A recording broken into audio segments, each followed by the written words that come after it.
So,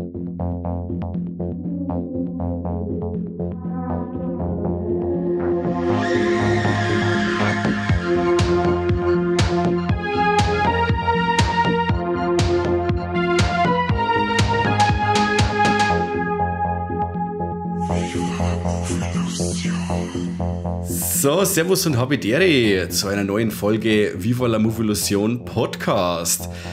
Genau, ich hab schon so lange nicht mehr gemacht, dass ich schon gar nicht mehr weiß, was ich sagen soll. Und zwar der Kani. Hallo. Servus und der Corby. Grüß Gott, hallo. Reden heute über einen ziemlich coolen Film, und zwar The Pope's Exorcist. Aber zuerst mal, Mann, ich hab schon so lange nichts mehr gehört von euch. Wie geht's euch denn? Alles fit? Ja, schon, du. Ich hab mir auch gedacht, wow, ich bin schon richtig gespannt, wie der Mike halt anfängt mit der Moderation, nachdem wir ja eine grandiose 200. Folge abgeliefert haben. Vor Publikum, 1000 Leute haben gefragt, Mensch, wo ist der Mike, was ist da los? Ja. Kommt der auch noch, ist der Überraschungsgast? Im Nachhinein einen Haufen Nachrichten gekriegt, schon wieder ohne Mike. Ja, Gott sei der Dank ohne Scheiß Mike, eigentlich oder? so? Das waren die Nachrichten. Nein, Nein. es hat keiner gesagt, Gott sei Dank ohne Mike. Es sind nur immer kopfschüttelnde Kommentare gewesen, weil du wieder nicht dabei warst. Okay. Das geht jetzt einmal kurz raus in die Community. Unverschämtheit, dass hier beim Kane und bei mir bloß so ein bisschen so, ach mei, nett, dass die da sind, applaudieren. Und beim Mike geht's ja ab wie Sau. Ja. Und dann wird wieder im Publikum Mike. Der ist nicht mehr da gewesen, der Schweinekopf. Die Devise heißt, willst du gelten, mach dich seltener. Und irgendwann komme ich da nochmal und dann reißen sie die Leute die Kleider vom Leib und flippen dann komplett aus. Das wird dann verfilmt. Wahrscheinlich. Das wird dann verfilmt. Wie war der Movilusion, der Film Teil 2? The Return. Revenge of the Mike. Ja, sonst muss ich sagen, ich bin leicht irritiert gewesen, weil ich habe mich schon gefreut, mit euch über Der Exorzist zu reden. Ja. Und dann ist mir da so ein Popes nur dazwischen gerutscht. Pups. Genau, Popes. Pups-Exorzist. Ja, ich hätte auch Bock gehabt auf The Exorcist, und dann ist mir aufgefallen, dass ich zu meiner Schande gestehen muss, ich hab den noch nicht in meiner Sammlung stehen. Und da ich ein knauseriger Schwanz bin, habe ich immer gesagt, hallo, Pope's Exorcist habe ich schon für €1 ausgeliehen, werde ich mir jetzt nicht einen normalen Exorzisten irgendwo kaufen. Ja, aber jetzt muss man sagen, dieses Jahr wird ja der Exorzist 50 gehen und es kommt ja auch noch mehr schönes 50, Filmbuch was ist raus und 50? so 50, das brauchst. Und Das dann brauchst, jetzt nochmal alle Chance, dass ihr euch den anschaut, weil ich würde gerne mal über den Exorzist schmerzen. Ja, oder wir reden mal über den neuen Exorzist, der jetzt dann kommt. Oh ja, da bin ich auch gespannt. Wie ist der Untertitel? Exorzist jetzt erst richtig. Ja, jetzt erst recht. Schon. Exorziere langsam jetzt erst recht, irgendwie so. Ja, genau. Wie ist der Untertitel? Ist Sauschwanz. Keine Ahnung, ich mag die Beititel nicht. Ja, wahrscheinlich Exorzist, der ist wieder da oder so, keine Ahnung. Ja, genau so wie das sei. So heißen es alle Exorzistenfilme. Er ist wieder da. Ja, Scheiß auf. der Neue. Also jeden, was jetzt interessiert, der googelt. Fertig. Believer. Ja, sagen wir doch die ganze Zeit, mei. I couldn't leave her. Gut, aber du lenkst ja schon wieder sauber ab. Ja. The Pope's Exorzist, oder, Mike? Du Jo. hast vorhin, bevor wir auf Aufnahme geklickt haben, schon gesagt, cooler Film. Ja, schon. Jetzt weiß ich nicht, Corby, du sagst, du bist wahrscheinlich nicht so begeistert, aber du kannst uns jetzt mal sagen, was das geht eigentlich, oder? Was macht denn der Russell Crowe wieder? Was treibt er? Der Russell Crowe, der spielt einen Gabriele Amott, und der Film, der spielt in die späten 80er. Und 1987. Ja, sag ich doch. Nein, du hast wieder mal nicht aufpasst. Er fängt nämlich an 86 und dann erst 87. Ah, okay. Aber die Hauptzeit ist 1987. Heute einmal schmerzt man nicht Ja, dagegen. manchmal fällt es mir schwer, die jetzt nicht da bloß zum Stellen, aber das wollte ich mir jetzt nicht nehmen lassen. Nach der 200. Folge, in der so stundenlang nur Corby-Bashing war, weil er keine Filme kapiert, ist das okay. Ja. So schlimm gewesen, oder was? So, Ja, wenn er dann, die Hälfte nicht kapiert, was er anschaut. Okay. dann fragt sich bestimmt, was hat das mit dem Exorzisten zum Tor? Ja, also Gabriele Amott ist praktisch der oberste Exorzist vom Vatikan, also vom Papst. Deswegen der Titel The Pope's Exorcist. Und nicht, wie ich fälschlicherweise gehofft habe, der Exorzismus des Papstes. Auf das ich Bock gehabt, weißt du, da war ich schon schon richtig heiß drauf, aber es wird nicht der Papst exorziert, exorbiziert, ich weiß nicht genau, was das ist. Exoffiziert. Ja, sage ich doch, exorziert. Exkommuniziert. Genau, austrim.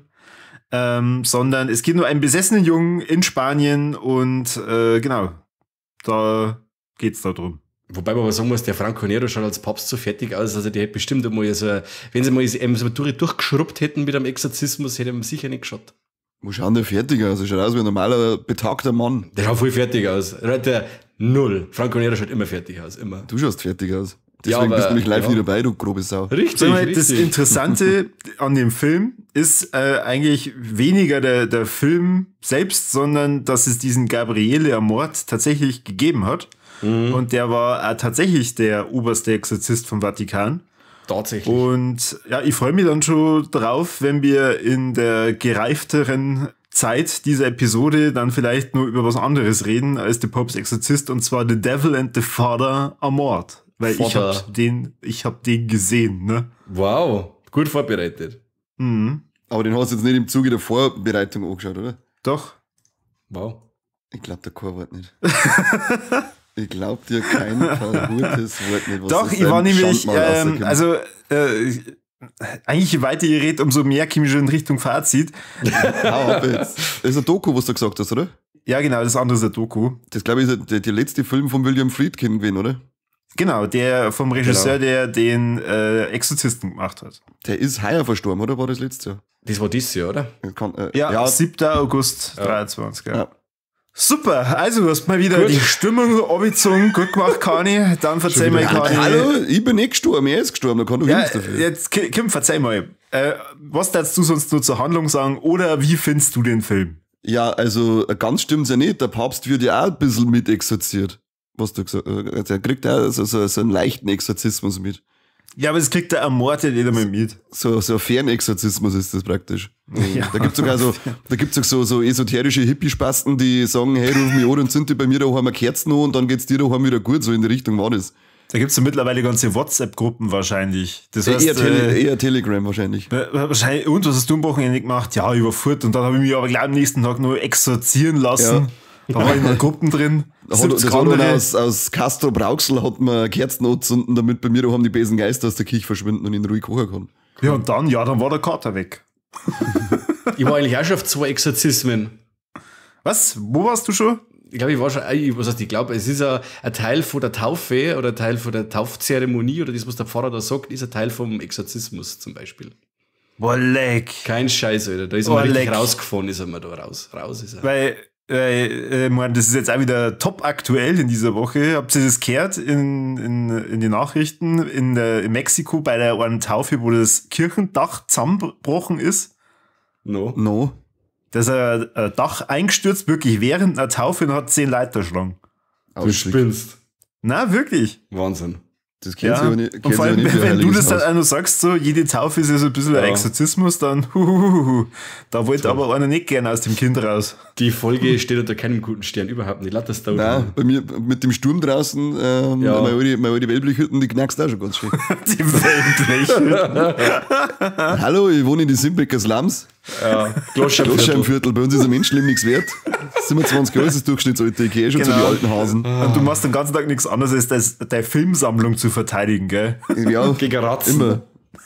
Ja, genau. Ich mache immer Drive-Bys auf Ratzen. So kriegst du bei uns die Street Credibility. Ich möchte jetzt echt wissen, wie viele von unseren Hörern haben sie gerade wirklich hierher verirrt, weil sie was über den Popes Exorzist hören wollen. Und jetzt hören sie, wie Ratzen mit einem Drive-By erschossen werden, damit ihr Street Credibility kriegt. Selber schuld. Selber schuld. Ja, Selber schuld.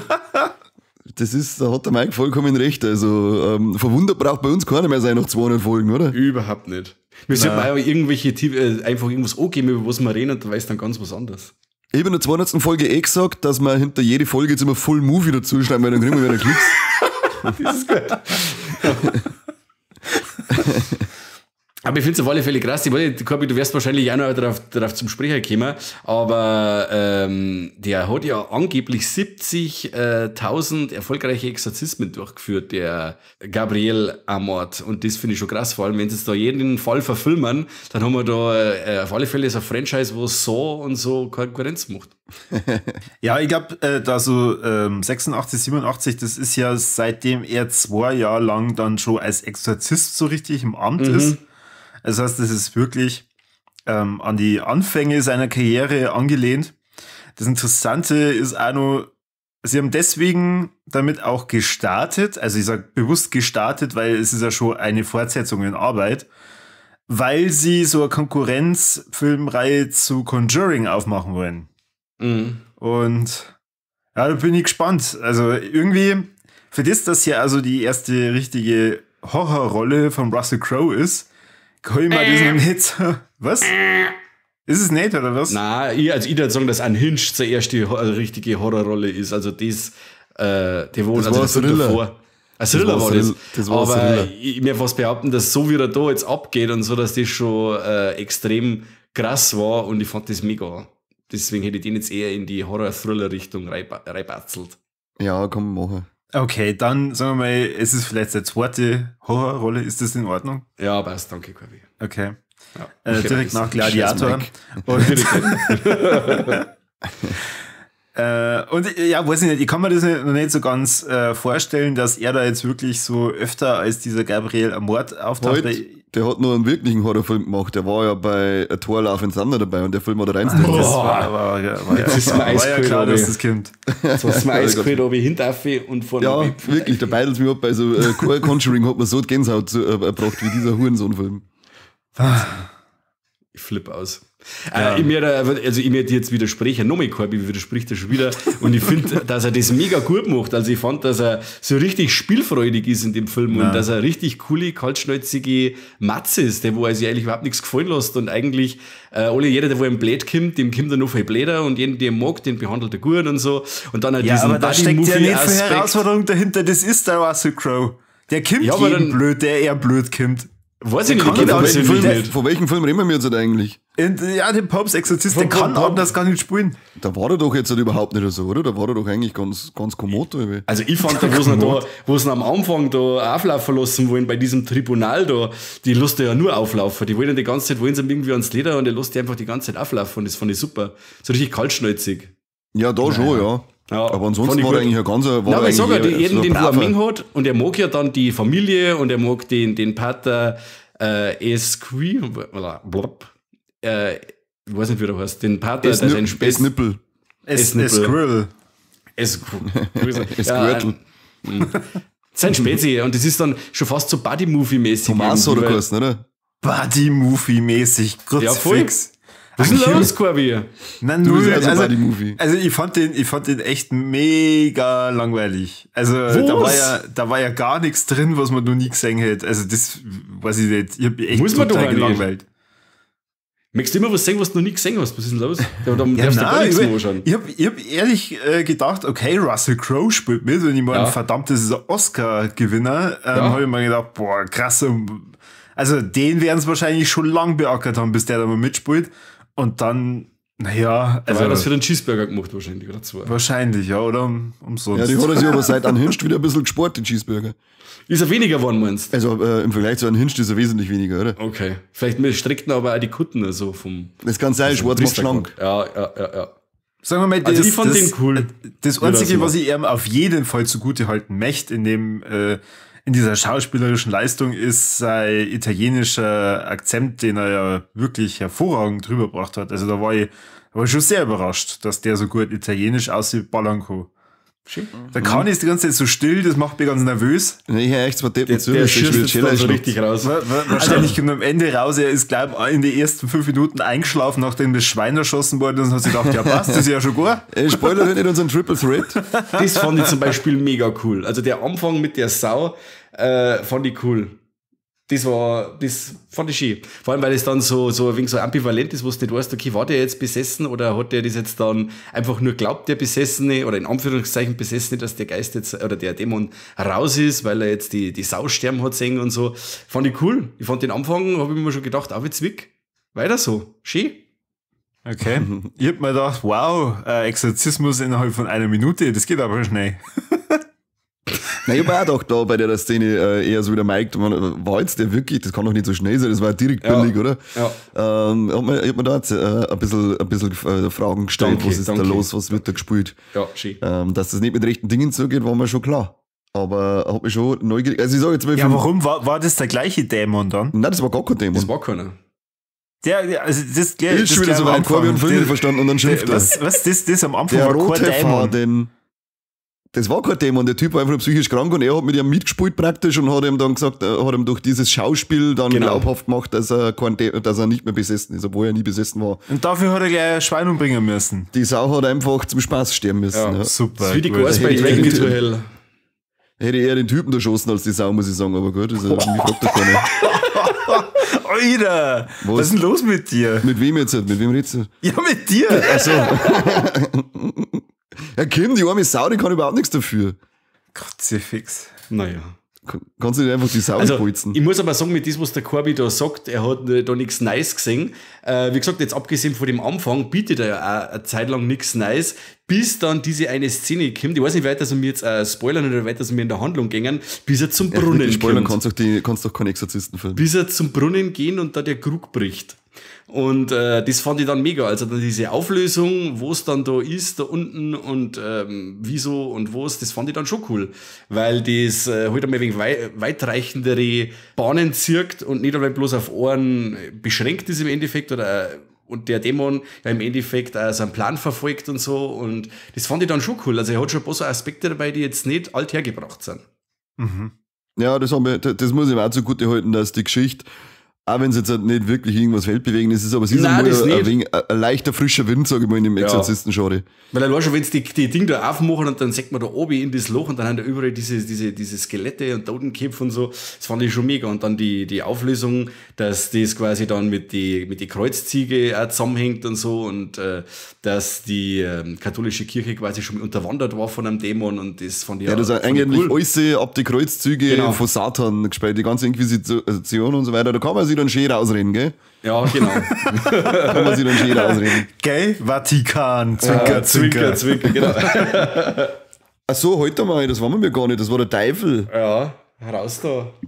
Viel Teufel versetzt sich. Wo es mir schon gleich wieder gelangt hat, war von Anfang an mit der dämlichen Amy, die Tochter von ihr, wenn es oben sitzt auf den Geländer und dann raucht, dann ist schon, dann habe ich gedacht, oh Gott, jetzt haben wir schon wieder so eine dämliche, aufmüpfige, dumme Kuh dabei.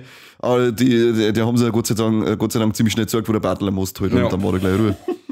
Und der Besessene, der hat am Anfang schon besessen ausgeschaut, seien wir nicht best. Der war am Anfang, der ja, gesund hat der nicht ausgeschaut, ja. Schlecht. Ich glaube, der hätte mal lieber kein Semmel vertragen vom Globus, so ein ganz dicke. Ja. Also mal ein bisschen eine Farbe gekriegt, weißt du. Aber ich glaube, die hat ihm alle der Russell Crowe gefressen, wie er ausschaut.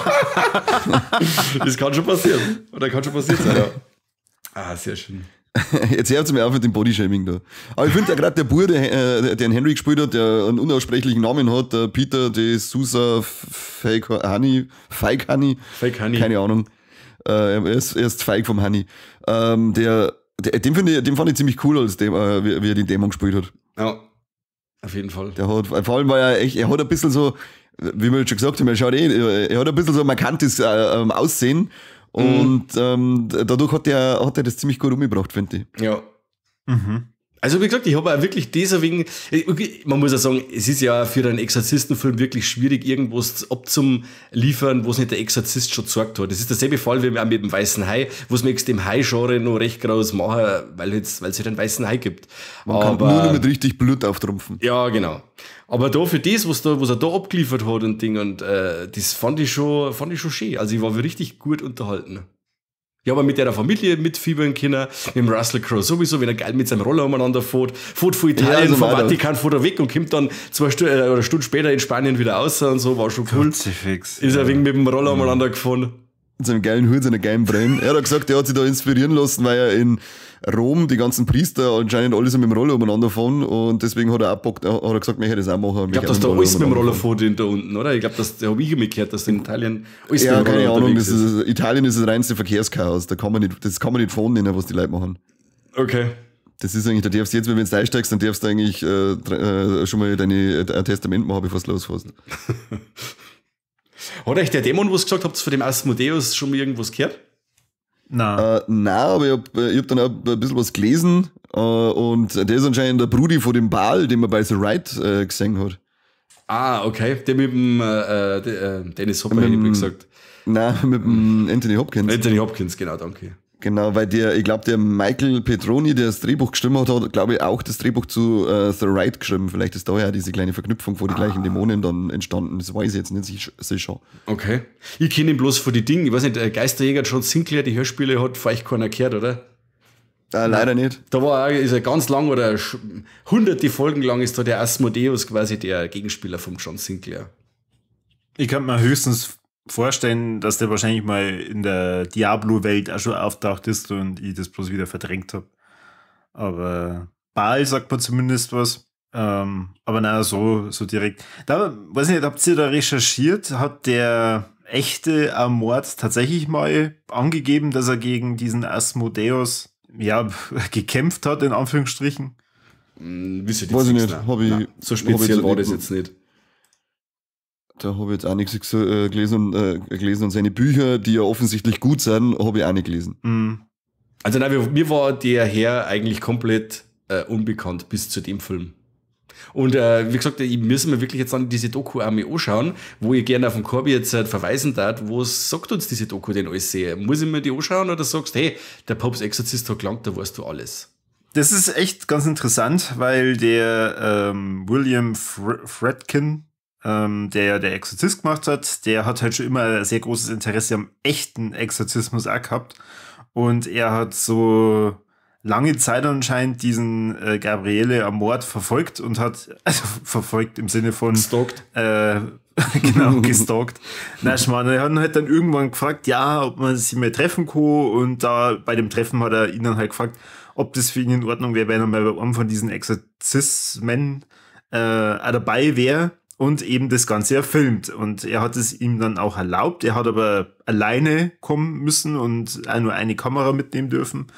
Und der Film, also ein großer Teil von dem Film, zeigt dann praktisch einen Exorzismus anhand von dem Herrn Amort. Und es wird eine Architektin, ich glaube so Mitte 30er, einem Exorzismus unterzogen. Und das ist aber schon ihr 9., weil er 8-mal praktisch schon schiefgegangen ist. Und also für jeden, den das Ganze interessiert, hochspannend. Also Mike, ich glaube, dir würde das auf jeden Fall sehr gut gefallen, weil der Exorzismus hat schon in sich. Also es ist jetzt vielleicht weniger so, dass man sich dann denkt, keine Ahnung, so Kopf verdrehen und was weiß ich und auf einmal drehen sie die Kreuze um, sondern eher, was sie halt dann wirklich von sich gibt, wie sie agiert und so. Also es ist auch euch schon sehr authentisch. Gut, es ist ja auch ein Doku. Und das Interessante ist, dass in Italien das anscheinend schon so ein bisschen gang und gäbe ist, dass da halt ein Leid was ist jetzt das Verb? Exorziert werden. Ja. Und in dem Raum, wo sie praktisch dem Exorzismus unterzogen wird, ist ja ihre komplette Familie mit dabei. Sie wird von 3 Typen praktisch festgehalten, dass sie nicht auf den Pater stürzt. Ja, der Rest von der Doku ist dann praktisch so, was ist danach passiert, und der William Friedkin sagt es halt dann nur so ein paar, oder Friedkin sagt es nur so ein paar, Ärzten und was die halt für eine Meinung dazu haben. Und ja, das wirft schon ein sehr spannendes Bild auf den Herrn Amort und natürlich auch regt einen stark zum Nachdenken, warum es eigentlich Exorzismus ja nicht nur in der katholischen Kirche gibt, sondern halt dann auch in vielen anderen Religionen. Wenn man sich direkt mit dem Herrn Amort befasst, also es ist jetzt kein Biopic oder so, dann, da kann ich jetzt schon gesagt, es gibt extrem viele Bücher und aber auch ein paar sehr strange Ansichten. Also er hat zum Beispiel ja gesagt, Harry Potter lesen ist also ein Zeichen für Satanismus. Cool. Vollkommen richtig. Aber gut, er war da auch schon hübsch alt, der liebe Herr Amort. Okay. Die Doku ist von 2017, 2016 hat er diesen Exorzismus gefilmt und die gab aber im gleichen Jahr ist nur der Herr Amort dann gestorben. Es gibt da viele Verweise auf der Exorzist. Gleich am Anfang von der Doku sind es dann also bei die Drehorte und so und lassen dann noch mal ein paar Kommentare ab. Hat mir auf jeden Fall auch Bock gemacht, dass ich mir den dann anschaue. Aber jetzt praktisch im direkten Vergleich von The Devil and Father Amorth zu The Pope's Exorcist, da die Doku jederzeit vorziehen. Zumindest fand die da das halt um einiges spannender, natürlich so einen echten Exorzismus zu sehen, als da verfilmt. Ich darf wahrscheinlich einscheißen. So echte Sachen, die machen immer jetzt da Ja, Angst. da bin ich ja komplett raus. Wenn irgendwas echt ist, geh weg. Ja, immer da gedacht, Kann man nicht echt Fußball anschauen. was haben wir jetzt mir angeschaut? War das nicht sogar der Nanz 2 und so, da wo dieser Abspann sogar noch das Gruseligste vom ganzen Ding war irgendwie. Das war dann auch so gespickt irgendwie mit so Murmeln und so, also nicht mit Murmeln, mit Schusser, sondern mit so Flüstern und hin und her. Sowas finde ich halt immer unglaublich gruselig. Und Das ist ja mein extremes Exorzismen-Ding gewesen, Conjuring 2, wo wir doch beim Abspann dann auch die Originaltonaufnahmen von den Mädeln an der Kämmer. Alter Falter, krass. Das hätte es nicht braucht. Da hätte ich eine Triggerwarnung davor gehabt. Für jeden Scheiß haben wir Triggerwarnung aus, aber wenn man dann echte Aufnahmen von irgend so besessene Leute aus, wo sie der Kani ins Hosen scheißt, da können wir keine Triggerwarnung aushauen. Vielen Dank. Und da in The Devil and Father Amorth ist halt auch so, sie gibt halt von der Tonlage Sachen von sich, wo ich mich frage, boah krass, also selbst wenn ich mich jetzt dazu zwingen möchte, so zu sprechen, ich darf es nicht hinkriegen. Es klingt ohne Scheiß zweistimmig. Und Ja, das kann aber der von Gutterlachs zum Beispiel auch. stimmt. ja, gut. Kann natürlich auch sein, dass das halt daher kommt. Sie ist ein riesengroßer Grindcore-Fan gewesen. Das war eigentlich der Grund. Sie hat gar keinen Exorzismus braucht, sondern ein Konzert. Der Gabriel Amort hat gesagt, Metal ist der Teufel, oder? Oder Genau, das Gore-Grind war's ist der Problem. Teufel. Genau, explizit Gore-Grind. Harry Potter und Gore-Grind, das kam alles in einem Satz vor. Alles andere kann man gehen lassen, oder? Aber das ist scheiße. Hey, die wichtigste Frage in dem ganzen Film ist aber für mich gewesen, riesiger Filmfehler, sie erben diese Abtei und wollen sie ja herrichten, damit sie es verkaufen können, dass sie wieder Geld haben, weil sie jetzt ja keine Einnahmen haben, aber wo haben sie dann das Geld her, damit sie es renovieren lassen, dieses Ding? Leck. Vielleicht haben sie ja vorher sparen War ich fertig. Hab ich gesagt, leck mich, das ergibt keinen Sinn. Ja, vielleicht haben sie ja nicht nur die Bude gehabt, sondern auch Geld. Ja, glaube ich nicht. Hast du das Riesending, das Riesenanwesen gesehen, was das kostet zum Herrichten? Ja, die wollten ja gerade mit durchkehren. Das ist gerade mit durchgesaugt. Und noch mit Maler, dann schaut die Geschichte schon besser aus. Aber der Keller ist Problem, Freunde. Ja. Das wird jetzt hergerichtet für den Nan 3. Oh Gott. Ich fand es zumindest cool, dass der Film ziemlich wenig mit CGI arbeitet. Das glaube ich, da hast du vielleicht 3 CGI-Effekte gehabt, wenn es hochkommt, oder? Ja, aber einer war schon ganz schön kreislich dann am Schluss. Das war dann schon ganz schön kreislich am Ende. Der mit dem Mund? Ha? Der mit dem Mund jetzt, oder? Ja, allgemein, was da im Keller dann so abgeht, da ganz am Ende, wo wir eigentlich auch schon bei den Tops und Flops sind, also das mit dem Ende, dieses CGI am Ende, das hat mich ein wenig genervt. Das war alles so ein wenig fei von der ganzen Inszenierung her, war es einfach zu fei und dann dieses CGI, das hat mir gar nicht passt. Aber wo waren da großartig CGI? Ja, da wo das Viech da rauskommt, da von dem. Was ist da in der Mitte? Das ist die Wasserlocke, oder? Wo das das ist der Brunnen, ja. Das fand ich, also die CGI fand ich jetzt gerade weniger störend. Okay. Sondern ich auch schon wie so schwarzer Schleim einfach. Während des Exorzismus, oder? Ja. Wo er die Kinder da bearbeitet. Ja, die zwei markanten Dinger sind eigentlich, wenn sie einen Münder so lang machen. Ja. Das war Dann ein bisschen so. die eine, die renkt sie doch alles aus und krabbelt dann doch so ein bisschen am Boden umeinander. Ja, die hat sich nicht wirklich was ausgerenkt. Die geht eigentlich einfach nur auf alle 4. Und ich habe das hat man auch irgendwo schon mit Grusiger gelesen, gesehen. dass sogar diese Einkerbungen, also da wo Hate und so drauf, oder? Statt der Hate. Ja, Hate war, das erste Mal war Hate und das zweite, glaube ich, war God is not here oder so. Also angeblich ist das auch CGI. Das verstehe ich aber nicht, weil das kann man, glaube ich, problemlos mit Make-up machen. Aber gut. Ja, es hat zumindest nicht so schlecht ausgeschaut. Das einzige wirklich kreisliche CGI in meinen Augen war bei der Szene, wenn er mit seinen Partisanenkollegen in den Hinterhalt kommt und dann der Vogel da umeinander fliegt. Vogel, nicht schön. Okay. Das ist wie die CGI-Kur in Resident Evil, hätte es nicht braucht. Ja, was soll das? Wenn es keine Viecher animieren könnt, dann nimmt es entweder einen echten her oder lasst es einfach bleiben und dann macht es kein Viech rein. Ja. Warum muss ich den Vogel einbauen? Und ich sage, fuck, jetzt habe ich einen Vogel in Geschichte eingestimmt, was da jetzt? Ich kann ihn nicht animieren.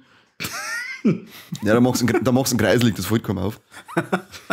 Mein Gott, ne. Darüber hast du dich aufgeregt, cool. Ja, aber nur mehr regt mich diese Finanzgeschichte auf, weil da stimmt überhaupt nichts, da passt überhaupt nichts zusammen.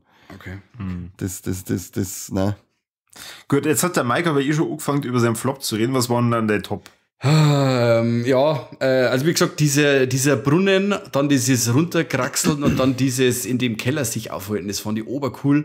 Und wie sie dann das entspinnt quasi, wie dann rauskommt, wo es mit den Kreuzziege auf sich hat und so, und das fand ich halt mega cool. Und von da kommt mir der Film dermaßen Code. Und das war so die Initialzündung, wo ich sage, ja, mir taugt The Pope's Exorcist. Mhm. Genau. Und wie gesagt, wir haben den Regisseur noch gar nichts gesagt, den Julius Avery, mir gerade noch schnell reinhauen. Für mich ist das sein bester Film. Der hat auch noch den Operation Overlord gemacht, der unglaublich viel Potenzial hat mit so Nazi-Mutanten und Nazi-Zombies und so, Zweiter Weltkrieg, der wo ganz viel Potenzial verschenkt, weil man sich einfach nur die ganze Zeit in einem Speicher aufhält. Und das ist Julius Avery, finde ich, sein bester Film. Bisher. Operation Overlord hat der gemacht? Ja. Sieh. Und den Samaritan mit dem Stallone, den Superheld, wo er Superheld ist. Ach oh Gott, den habe ich nicht gesehen, den habe ich mir leider noch geknickt. Kann man den anschauen? Hast du den gesehen? Nein, ich habe mir nicht angeschaut. Kani, was ist dein Top und Flop? Ich hätte jetzt eher gesagt, also mein Highlight von seinen Filmen ist wenn dann Operation Overlord, den finde ich besser. Okay. Bei dem Film ist es ein bisschen schwierig mit Tops und Flops, weil ich fand den so durchschnittlich einfach. Wenn ich einen Flop sagen muss, dann sage ich einfach nur mit diesen kreiseligen Vogel, den sie eine animiert haben, völlig unnötig. Verstehe ich nicht, für was das den missbraucht hätte. Der hätte ja irgendwas anderes hernehmen können, das gut ausschauen darf. Vielleicht einfach nur ein Tierchen. Und mein Top ist dann an sich so diese kleine Hintergrundgeschichte, dass es nicht gerade darum geht, dass einfach mal ein Kind besessen ist, sondern dass da ein Dämon ist, der wirklich, der irgendwie einen Plan verfolgt. Das fand ich mal, ist wie schon mal gesagt, so leichter frischer Wind bei so einem Exorzistenfilm, auch wenn es nicht wirklich was Neues ist, aber weg vom 0815 hin zum 0816 in dem Fall. Genau, wir freuen uns auf die nächsten 70.000 Fortsetzungen. Ja, her damit. Ja. Corby. Ich finde die Chemie zwischen Russell Crowe und seinem Kollegen da, den Daniel Zovato, die finde ich auch ganz cool. Sag ich ja, dann hat der Corby gesagt, wo's? Ja, der Corby hat den Film nicht verstanden, das haben wir ja schon gemerkt. Das ist auch schon fast so Buddy-Movie-mäßig, so Buddy-Spätzl, zuerst haben wir sie zusammen raufen müssen und dann werden sie voll cool, dann rauchen sie Zigarren miteinander, voll cool. Ja, okay, dann war es das Buddy-Movie 2023. Gut. Ja, ich wüsste kein anders. Ja, danach könnten wir einmal einen Exorzisten-Road-Movie machen mit den zwei. Das war voll geil. Wie die Supernatural-Burm, wie die Winchester. Ja, genau. Da macht der Mr. Crow bestimmt mit. 100 nicht? Solange er sich nicht selber bewegen muss, sondern rumfahren kann. Solange er nicht zu Fuß gehen muss, fein ja, eben. Und solange er wieder irgendein kleiner Buben dabei hat, den man die Leberkasse wegfressen kann, ist er dabei. Das ist nämlich sein Ding jetzt, halt kleine Kinder das Essen wegschnappen. Genau so schaut's aus. Ja gut, dann mein Top ist ähnlich zu dem, was der Kani gesagt hat. Diese Idee von praktisch multiplen Besessenheiten, Besessungen, Gott. Besitzeinheiten, genau. Fand ich cool. Da habe ich mir gedacht, okay, ja, ergibt ja irgendwie so teilweise Sinn und vor allem, wenn es halt dann auf diesen wahren Begebenheiten beruht. Ich glaube, das sagen sie sogar in der Doku einmal umso cooler. Flop, ja, wo fange ich da an? Gibt nur einen. Gibt nur einen Flop. Die so richtig. Dass du ihn wieder nicht verstanden hast? Es geht nicht ums Verstehen, es geht eher darum, er hat mich einfach gleich am Anfang wieder verloren. Also. Ja, bei der Szene mit der Sau, weil er es nicht verstanden hat, ob er jetzt besessen ist oder nicht. Nein, wo er dann. Das ist so schlimm. Nachdem er seinen Anschiss kriegt, und dann geht's praktisch los mit der anderen Familie in diesem Anwesen. Abtei. in der Abtei. Und dann habe ich mich erst irgendwie über die Synchronsprecher aufgeregt von denen. Und dann habe ich mir gedacht, vielleicht sind das Deutsche, vielleicht ist das, sind das die Originalstimmen. Dann habe ich mir irgendwie, da habe ich dann die ganze Zeit über das nachgedacht. Dann habe ich mir gedacht, die Stimme von der Amy fand ich aber auch irgendwie komisch. Die fand, also die das war strange, gell? Die war irgendwie von der Tochter, die hat mir auch nicht so passt. Ich weiß nicht warum, aber das war irgendwie komisch. Ja. Ja, und weiß ich nicht, dann hat er mich stellenweise immer wieder versucht zu packen, dann ist der Papst irgendwann gekommen, und ich habe mir gedacht, boah, wie geil das jetzt eigentlich wäre, wenn es den Papst exorzieren.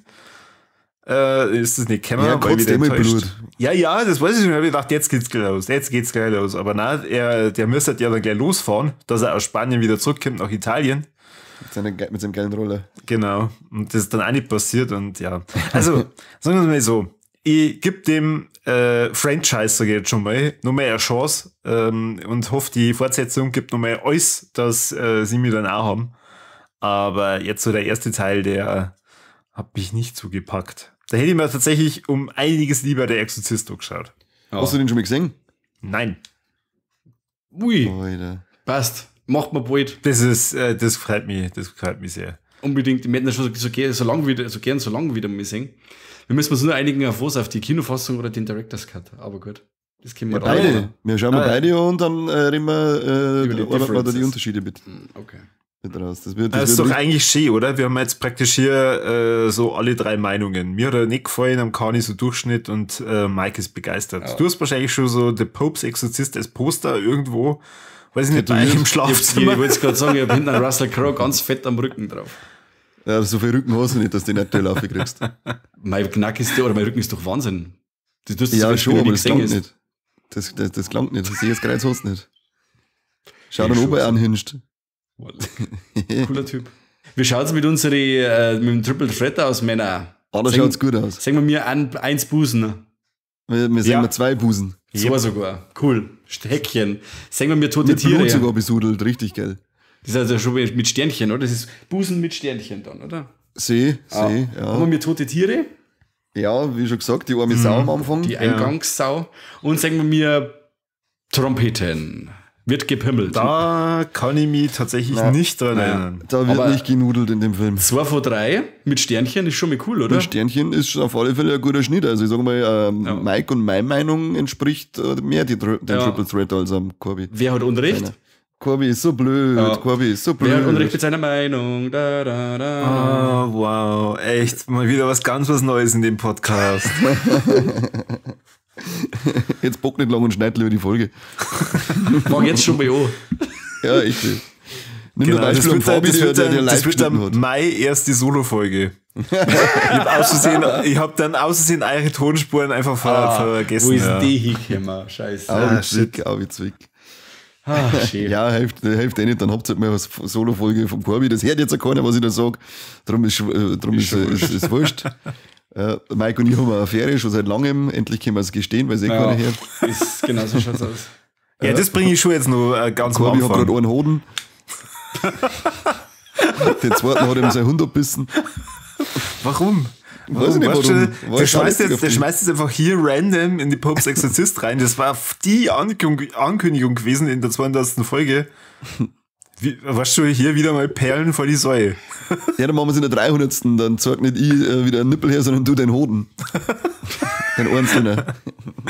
Ach, super. Das wird super. Und da ist der Mike live dabei, weil den Tee beutelt man dann. Wow. T-Back Mike ist back. Ich komme nochmal zurück zu dem, was ich anfangs gesagt habe. Die armen Leute, die sich hierher verirrt haben, was wir so über den Pope's Exorzist wissen wollten. Ja, aber was meinen Sie denn, was groß verzeihen sollst über den Film? Ja, ich hab doch nur was über die Devil im Vater, aber ja, aber hättest du es nicht gehabt, dann hätte die Folge jetzt 7,5 Minuten dauert. Da hat man jetzt halt alles, was wirklich rein auf den Pope's Exorcist geht. Ja, hör doch der Reden auf. Wir müssen eine Stunde voll machen. Kruzifix. Nein, müssen wir nicht. Mike, du hast wieder aufgewacht. Schnell, moderier. Also, wer? Ich danke euch alle recht herzlich fürs Zuhören. Euch zwar danke auch, dass ihr mit dabei wart wieder, dass wir wieder zu dritt waren, war schön. Und, Stimmt, fuck, das haben wir gar nicht thematisiert, wir waren mal wieder zu dritt. Ja. Hör's reden auf!